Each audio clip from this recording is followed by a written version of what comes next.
जायकवाडी धरण 100% भरले आहे. दरम्यान धरणाच्या मध्यभागी नवीन पाणीपुरवठा योजनेचे जॅकवेल उभारण्यात येत आहे. जॅकवेलमध्ये पाणी येऊ नये म्हणून मागील वर्षी चारही बाजूने जीव्हीपीआर कंपनीकडून कॉफर डॅम तयार करण्यात आले आहे. त्यानंतरही जॅकवेलमध्ये मोठ्या प्रमाणात पाणी येत आहे. मागील 15 दिवसांपासून जॅकवेलच्या कॉन्क्रिटीकरणाचे काम बंद होते. जॅकवेलमध्ये आलेले पाणी उपसण्यासाठी 75 एचपीच्या तब्बल 10 मोटारी 24 तास सुरू आहेत. दररोज 2000 लिटर डिझेल पाणी काढण्यासाठी लागत आहे. जॅकवेल 100 मीटर लांब, 34 मीटर रुंद आहे. खोली 19 मीटर आहे. महाराष्ट्रात एवढ्या खोलीपर्यंत एकही जॅकवेल आजपर्यंत बांधण्यात आला नसल्याचा दावा महाराष्ट्र जीवन प्राधिकरणाचा आहे.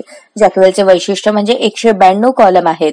प्रत्येक 4 मीटरवर 1.5 मीटरचा आकाराचा कॉलम असून त्यामध्ये 32 च्या लोखंडाचा वापर होतोय. पुढील 100 वर्ष तरी धरणातील या जॅकवेलला धोका राहणार नाही. सध्या क्रेनच्या साहाय्याने गुरुवारपासून कॉन्क्रिटीकरण सुरू आहे.